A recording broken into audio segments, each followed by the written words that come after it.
저는 하나 되는 공동체라고 하는 말씀을 좀 한번 생각해 보려고 합니다.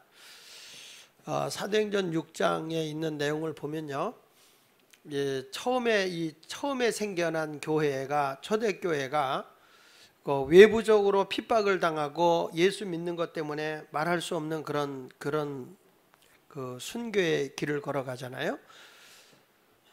그 대표적인 사람이 이제 스데반 집사 같은 사람이 돌에 맞아 죽는 이런 비극이 일어나게 되고요.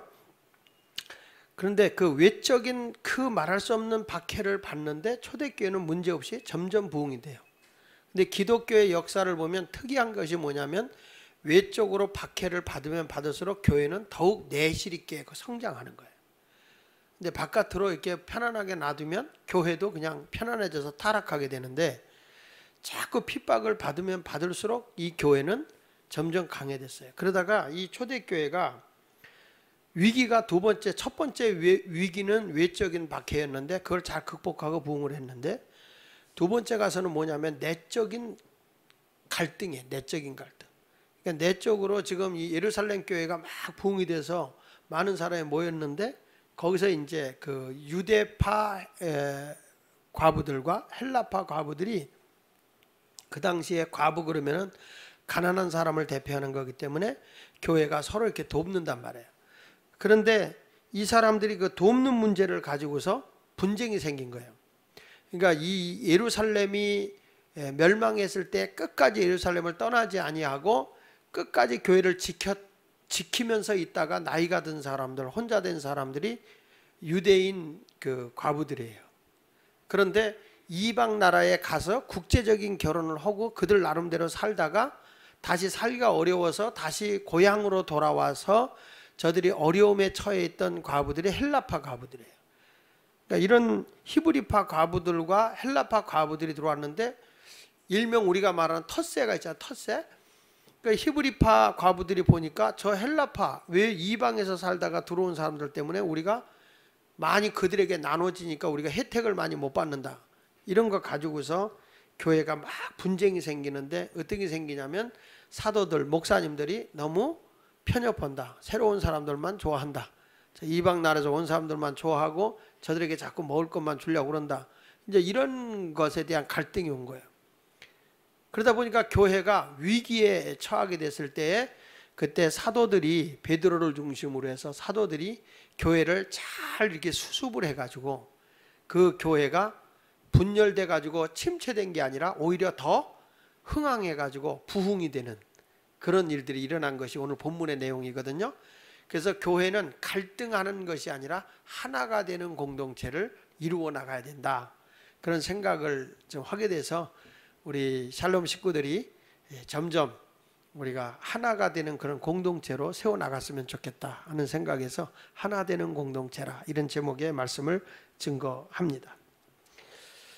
첫째, 여기 보니까 1절을 같이 읽어볼게요. 1절에 보니까 오늘 본문 말씀 사도행전 6장 1절에 한번 읽어봅니다. 시작. 그때의 제자가 더 많아졌는데 헬라파 유대인들이 자기의 과부들이 매일의 구제에 빠짐으로 히브리파 사람을 원망하니, 이렇게 말했죠. 자, 여기서 보면 이 교회가 지금 분쟁이 일어나고 있는 거죠. 그때 제자가 더 많아졌다 그랬어요. 제가 어디 가니까 부흥회 연합집회 갔더니 많은 교인들이 날 들어와서 그래요. 목사님 팬이에요. 그래. 텔레비에서 이렇게 보고 목사님 팬이에요. 그래. 근데 우리는 예수님의 팬이 되면 안 되잖아요. 제자가 돼야지. 그렇죠? 팬이라는 건 뭐예요? 인기 떨어지면 떠날 수 있는 거예요. 언제든지. 그러나 제자는 끝까지 스승을 따르는 거잖아요. 그러니까 예수님의 발자취를 따라가는 제자들이 많았다는 거예요. 여기 보면 팬이 많아졌는데 그랬어요? 제자들이 많아졌는데 그랬어요? 제자. 그렇죠? 제자가 더 많아졌다. 근데 이러다 보니까 점점 식구는 늘어나고 이 혼자 된 사람들은 많아지니까, 이제 오랫동안 이 교회를 지켰던 사람들이 팔이 안으로 굽잖아요. 그러니까 그 사람들을 자꾸 구제비를 주다 보니까 이방에 딱 들어온 헬라파 과부들이 이제 불만이 막 생기는 거예요. 그래가지고 막 갈등을 하고 원망을 하게 되는 겁니다. 자, 이런 갈등이 와서 막 화가 났을 때, 그러면 이 갈등의 문제를 어떻게 풀 거냐 하는 문제가 나오게 되는 거죠. 대부분의 교회는요, 이런 갈등이 오잖아요. 구제하다가 구제를 더 받았냐 못 받았냐 이런 거 갖고 막 싸우잖아요. 그러면은 대부분의 교회는 어떻게 하냐면 아예 구제하지 맙시다. 구제하지 맙시다. 이렇게 문제 생기는 걸 뭡니까? 그러면서 꼭 하는 말이 조도양양돼요. 조도. 응? 조도 저렇게 불만하는 사람은 줄 필요가 없어요. 주지 맙시다. 아예 하지 맙시다. 대개 이렇게들 말하죠. 어떻습니까? 우리는 안 그러네? 뭐 하다가 말이 많아지면 뭐래? 아예 하지 말자. 그런 얘기들을 많이 하잖아요. 안 그러나요? 그런다고요. 그런데 기독교는 그게 아니에요. 아예 하지 않는 게 아니라 그 대안을 만들고 합시다. 이렇게 가는 거예요. 그래서 제자들이 뭘 하냐면 마음 상해 있지만 초대교회에 베드로가 이거를 분쟁을 없애기 위해서 그냥 그 당시에 초대교회는 헌금이 나오면 전부 다 사도들 앞에 갖다 놨어요. 그러니까 사도들이 돈 가지고 가난한 사람도 나눠주고 뭐 하고 이런 걸 하다 보니까 이 자꾸 갈등이 생기는 거예요. 돈을 어디다 썼는지 뭐 이런 문제가 자꾸 생기잖아요. 저도 교회에서 구제비를 매월 100만 원씩 이렇게 나오거든요. 그러니까 구제라는 건 굉장히 조심스럽잖아요. 알게 하면 자존심 상하고 속상하잖아요. 그러니까 모르게 이렇게 구제를 했는데 그게 이제 뭐 이렇게 또 공개적으로 할 수도 없는 거고 그러다 보니까 뭐 이 돈을 어디다 썼냐, 구제를 누가 썼냐 이런 얘기들이 나오더라고. 그래서 그렇게 하지 말고 그러면은 사회봉사부에서 이거를 관장하게 하자. 그래서 사회봉사부에 이렇게 주어서 그들이 스스로 어려운 사람을 이렇게 찾아다니면서 주도록 그렇게 하고 나는 개인적으로 내가 병원을 찾아가건 어디를 찾아가건 할 때는 내가 개인적으로 하겠다. 그렇게 해가지고서 그 일을 이게 수습해서 하는데 사람들이 그런 거 하다 보면 아예 목사님 구제비를 없애버려. 이거는요 안 돼요. 없애버려. 이러면은 교회가 본질을 잃어버리는 거란 말이에요. 해야 되는데 어떤 방법이 좋은 방법이냐 하는 문제가 생기니까 그때 사도들인 베드로가 뭐라고 얘기하냐 이렇게 하자. 우리가 주의 종들이 해야 할 일이 뭐냐 복음 전파이냐 전도보다 귀한 게 없잖아요. 그러니까 전도해야 된다. 그러니까 뭐냐면 나는 복음 전도 사역을 하고 나는 복음 전파와 기도하는 일에만 전념하겠다. 그러니까 너희가 7 집사를 뽑아라. 그리고 그들이 일반적인 사역을 하도록 하자. 그래서 교회는요 하나님께 예배 드릴 때 2가지 예배가 있어요. 몇 가지 예배? 자, 눈을 땡그랗게 뜨고 나를 좀 쳐다봐요. 몇 가지 예배? 2가지. 그럼 첫째 예배가 뭘까요? 첫째 예배는 내 자신이 하나님께만 드리는 예배예요. 내가 하나님과의 관계성에서 오직 하나님은 나를 통해 영광을 받기 원하시거든요. 그래서 그분께 예배하는 게 드리는 예배예요. 그래서 내가 드리는 예배예요. 2번째 예배는 뭐냐면요 사역의 예배예요. 남의 예배, 다른 사람의 예배를 돕는 사역, 그것도 예배예요. 그런데 우리가 막 사역만 열심히 이런 일 저런 일 하다 보면 뭐가 빠지냐면은 내 자신이 하나님께 드려지는 예배가 없어져요. 그러면 내가 하나님께 드려지는 예배가 없어져 버리면 하나님과 나의 관계가 피폐해져요. 근데 사역을 자꾸 하지만 먼저 하나님께 신령과 진정으로 예배를 드리고 그 다음에 다른 사람의 예배를 돕는 자가 되기 위해서 열심히 이게 사역을 하는 거는 그것은 뭐냐면 사역 예배예요. 그래서 적어도 그리스도인이라고 하면 2번 예배를 드려야 되는 거야. 2번은 내 자신이 하나님 앞에 온전하게 드리는 예배, 그리고 내가 사역하면서 봉사하는 예배. 자 보세요. 지금 우리 찬양 사역하잖아요. 그렇죠? 찬양 사역을 해요. 찬양 사역 연습도 하고 많이 해요. 그렇지만 그런 사역을 하다 보면 내가 지쳐서 하나님께 예배를 못 드려. 일을 하는데. 근데 진정한 예배는 먼저 아무것도 다 내려놓고 먼저 하나님을 예배하는 거예요. 먼저 예배하는 거예요. 그리고 나서 다른 사람의 예배를 막 돕는 거예요. 어떤 사람들은 이런 얘기해요.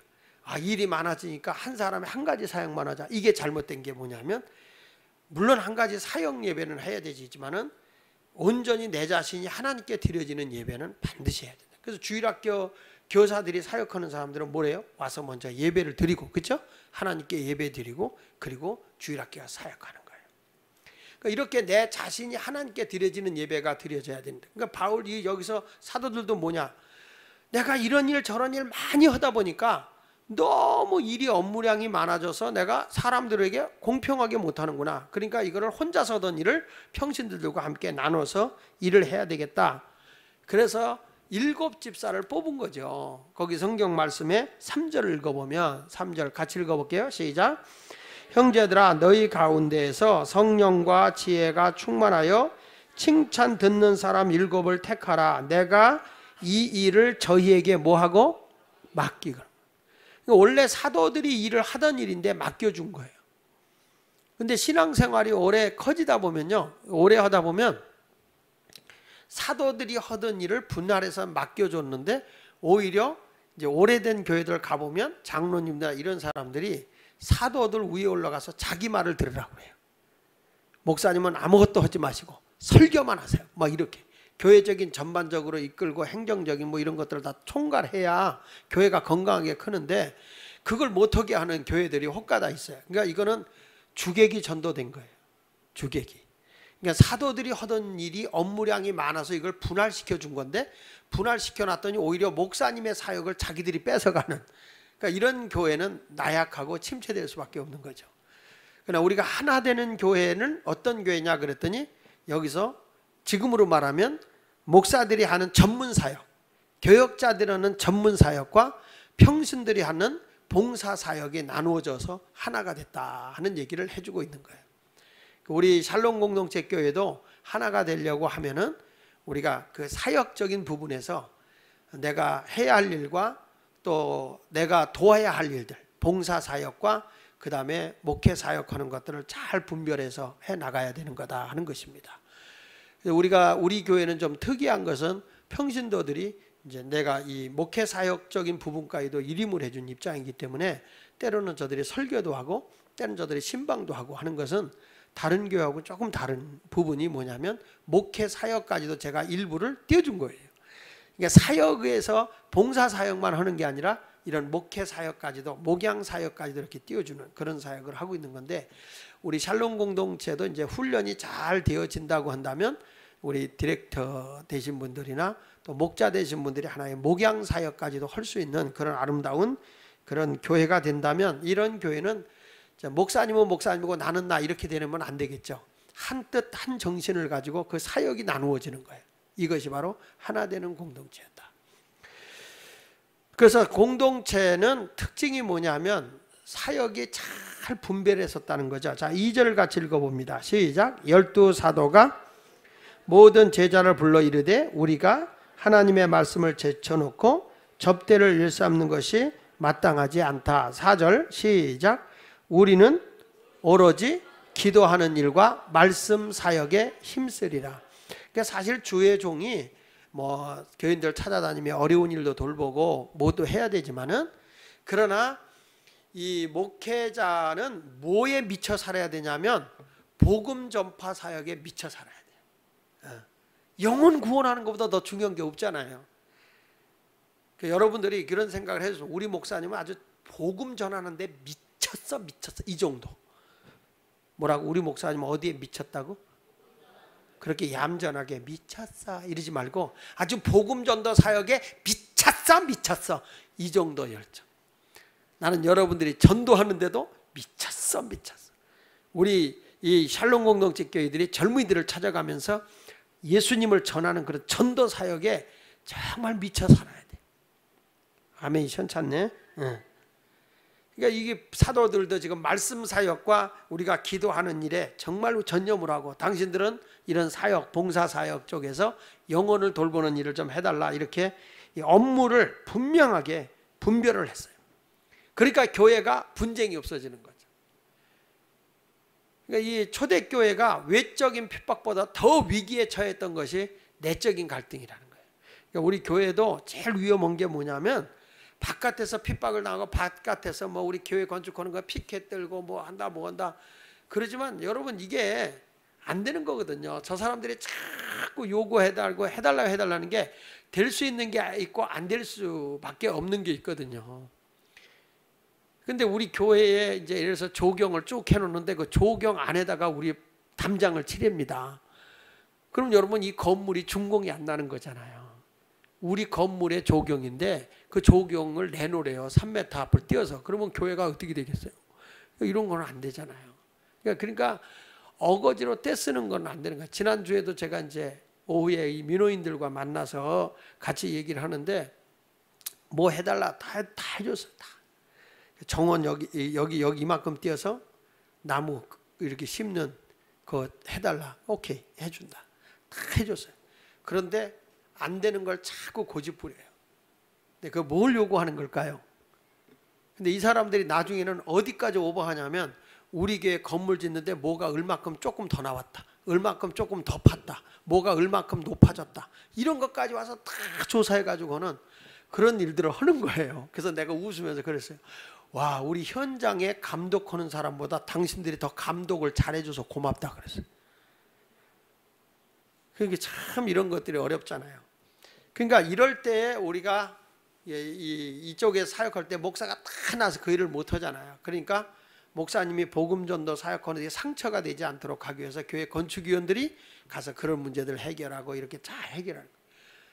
그러니까 이런 문제들이 이제 이렇게 나왔을 때는 어떻게 외적인 핍박이 오고 외적인 뭐 이런 거 오는 거는 문제가 안 돼요. 근데 내 쪽에서 자꾸 문제가 일어나고 뭐가 뭐 이렇게 생기게 되면 교회가 혼란에 빠지게 되겠죠. 그러니까 여러분들 우리 교회는 그래서 지금도 자기가 가입하면 인터넷으로 다 들어가면 우리 교회는 홈페이지에 다 들어갈 수 있고 헌금도 자기가 확인할 수 있고 어떻게 쓸 수 있는 게 다 할 수 있는 그런 모습으로 이렇게 다 바꿔놨어요. 행정의 투명성, 행정으로 이렇게 가지 않으면 안 되니까. 이런 모든 것을 우리가 보면서 저는 여러분들에게 말씀을 드리고 싶어요. 우리 교회는 그러니까 사역이 잘 분리가 돼서 함께하는 공동체가 되었으면 좋겠다. 아멘. 그러니까 전도사님 모든 거 하나 움직이는 게 아니라 정말 사역을 함께하는.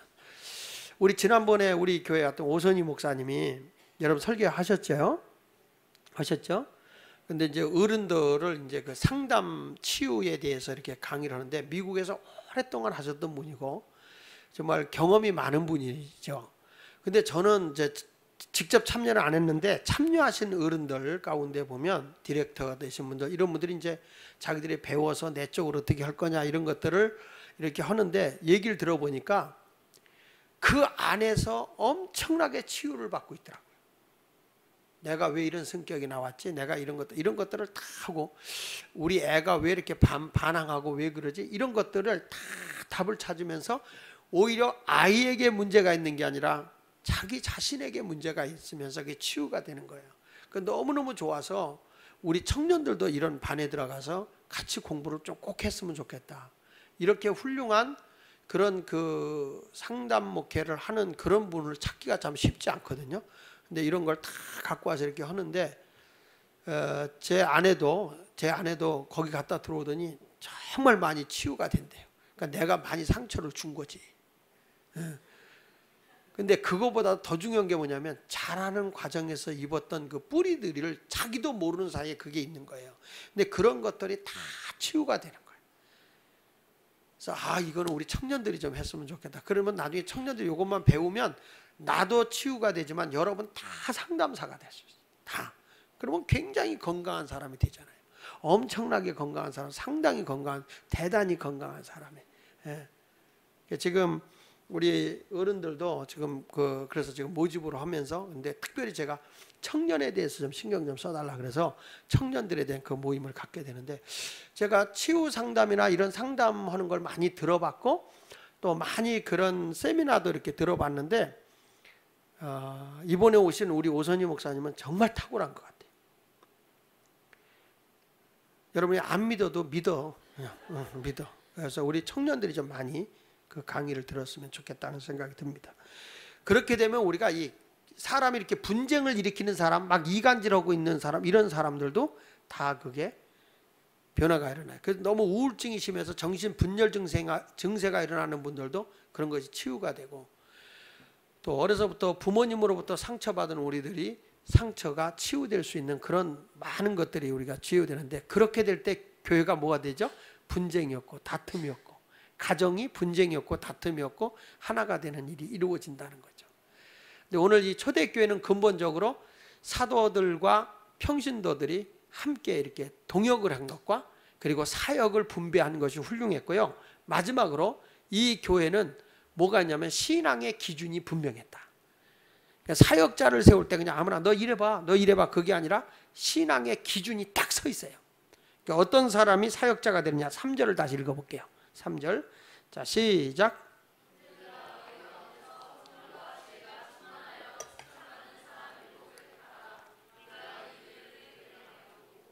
사람이 기준이 없으면 흔들리잖아요. 우리 그 전에 조회 시간 운동장에 할 때 한 사람이 그때 막 뛰어와서 맨 앞자리에 서가지고 기준 그러죠. 해봤나요? 네, 기준 그러면은 학생들이 거기에 기준점을 중심으로 양쪽으로 또 뒤로 이렇게 쫙 쓰잖아요. 그 기준이라는 게 굉장히 중요해요. 기준이 없으면 안 되잖아요. 신앙생활의 기준이 뭐냐? 여기서도 지금 얘기하는 게 여기 보니까 5절에도 이렇게 말하네요. 기준에 대해서 얘기하는 5절 같이 읽고 온 무리가 시작. 온 무리가 이 말을 기뻐하여 뭐라고 그랬죠? 믿음과 성령이 충만한 사람 스데반 또 빌립 브로고로와 니가노로와 디몬과 바메나와 유대교에 입교한 안디옥 사람 니골라를 택했다. 어떤 사람이냐 그랬더니 성령이 충만하고 지혜가 있고 그 다음에 칭찬받는 사람 요 셋을 딱 기준을 정했거든요. 그랬더니 그 가운데서 네가 뽑아봐라 그랬더니 7집사를 뽑은 거죠. 7집사 요 사람들이 기준이다. 요런 기준을 가지고 있다. 여러분 하나님의 일을 하려면 첫째 내 힘으로 하면요 하다가 탈진해요. 일명 우리가 번아웃 된다고 하잖아요. 내가 이미 다 태워져서 소진돼 버린 거예요. 그러면 사람이 뭐가 나오냐면 불평밖에 안 나와요. 원망이 나오고 막 모든 게 싫고. 그런데 성령이 충만하면 사람이 의욕이 막 생겨요. 하고 싶은 열정이 막 생겨나게 돼 있어요. 그래서 하나님의 일을 할 때는 말할 수 없는 그런 도전도 받고 별 수모를 다 당하거든요. 그럴 때 우리가 뭘 해야 되느냐라고 했을 때 성령이 충만해야 돼. 성경 말씀 요한계시록 2장 10절에 이런 말씀이라 너희는 장차받을 고난을 뭐 하지 말라고? 두려워하지 말라. 볼지어다 마귀가 장차 너희 가운데서 몇 사람을 오게 던져 시험을 받게 하려니 너희가 10년 동안 환난을 받으리라. 네가 죽도록 충성하라. 그리하면 내가 생명의 간을 네게 주리라. 그러니까 많은 고난이 온다고요. 두렵다고요. 근데 그걸 헤쳐나가야 되거든요. 환난을 이겨야 되거든요. 근데 그게 내 힘으로 안 돼. 죽도록 충성하라. 다 머리로 지식으로는 돼요. 그런데 내가 못 따라가요. 근데 누가 있냐? 성령 하나님의 영의 에너지가 내게 공급해져야만 그 사역을 감당할 수가 있는 거예요. 성령이 나와 함께 하지 않으면 그 에너지가 공급되지 않거든요.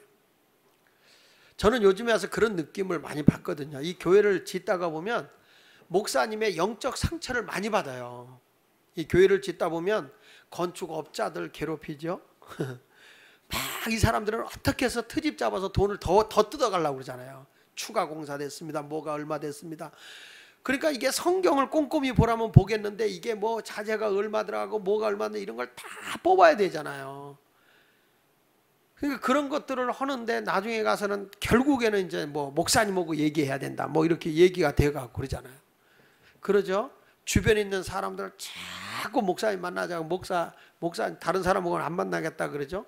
그러니까 자꾸 그래서 나의 영혼을 상처를 입혀요. 자꾸 영혼에 상처를 입히면 어느 때는 저도 이렇게 있다가 신경 쓰잖아요. 그러면 머리가 뭐 이상해져. 내가 아니요. 내가 아니고 막 그래. 그리고 이렇게 설교하고 묵상을 하려고 그러잖아요. 묵상을 하려고 그러면 막 건축의 생각이 그리고 이거 이렇게 돼가 이렇게 막 생각하다 보니까 말씀 묵상이 안 되는 거야 이게. 그때 제가 정신을 바싹 차려요. 아, 내 영혼에 상처를 입히고 있구나. 교회가 중요한 게 아니란 말이에요. 건물이 중요한 게 아니잖아요. 이 건물이 존재하는 이유가 뭐예요? 하나님 앞에 우리가 영혼을 구원하고 복음이 전파되어지고 그걸 위해서 건물을 짓는 것이지 건물이 크고 작고가 무슨 상관이 있어요? 복음이 전파되는 게 중요한 것이지. 그렇잖아요? 근데 여러분 내가 복음 전하는데 내가 상처를 입고 있다 그러면은 얼마나 많은 사람들에게 그게 영향이 가겠어요. 그래서 더 기도하면서 하나님 성령 충만하게 해달라고 성령 충만하게 해달라고. 요즘에는 기도하면서 남들보다 내가 소리를 더 질러요. 제 아버지 부흥회 가서도 새벽 강단에 엎드려서 그냥 성령 충만. 그건 왜 그런지 아시죠? 내 상처를 이겨버리려고.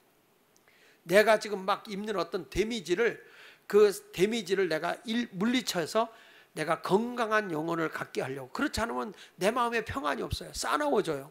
막 이름은 신이 되고, 성은 신이 되고 이름은 경질이 돼요. 누구 만나도 그냥 신하고 경질이가 돼요. 신경질파가 된단 말이에요. 짜증. 그러면 교인들이 그거 나오겠어요? 안 나오겠어요? 짜증 충만이죠. 그래서 여러분들도 하나님을 하려면 첫째가 뭐냐? 하나님의 도움을 입는 성령 충만해야 돼요. 그래서 주님께서 사역자를 세울 때 신앙의 기준이 뭐냐? 성령 충만하고, 두 번째는 뭐냐? 지혜가 충만해요. 지혜가 뭐냐면 우선순위를 잘 분별하는 게 지혜예요.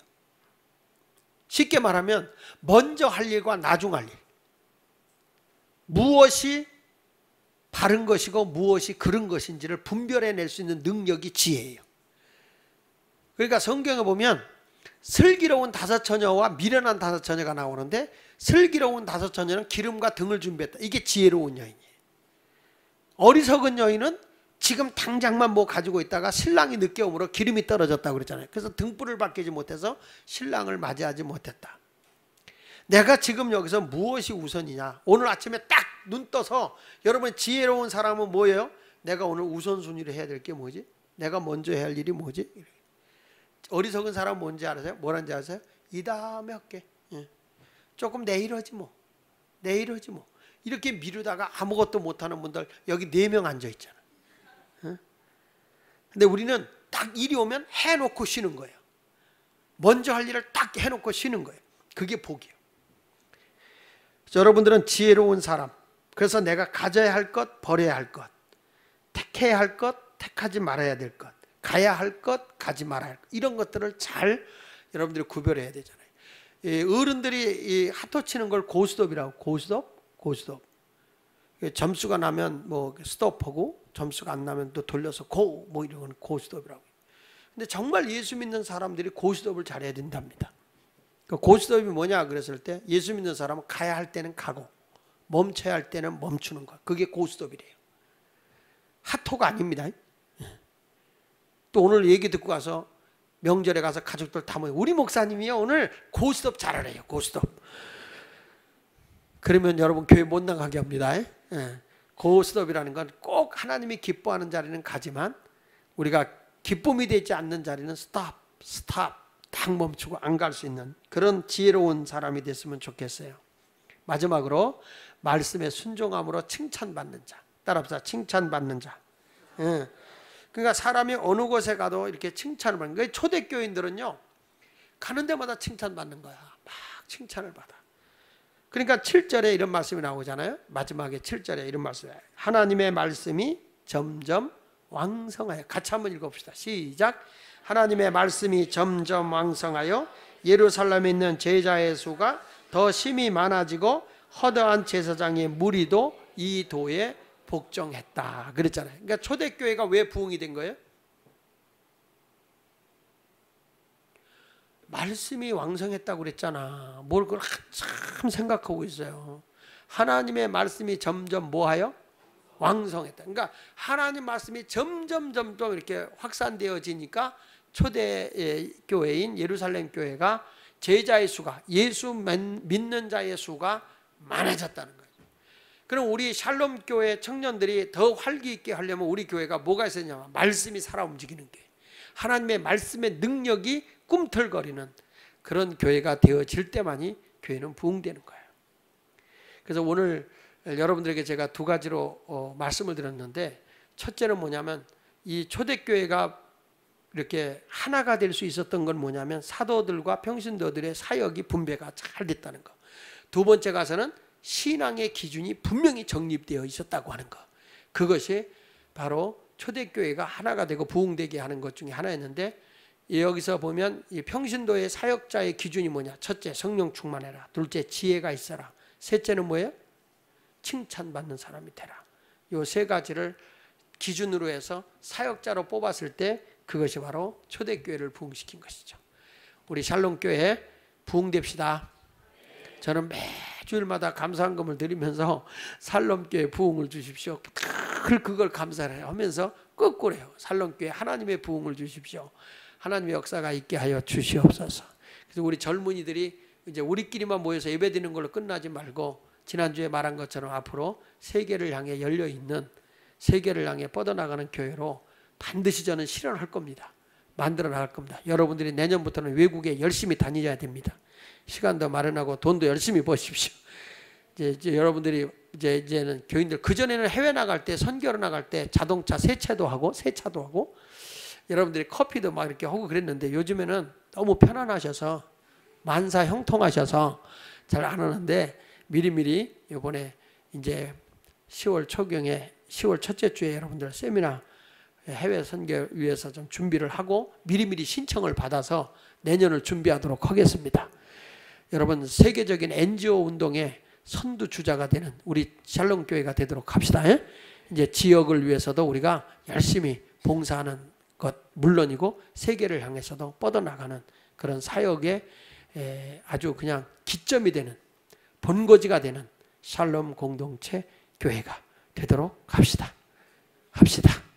찬양하겠습니다.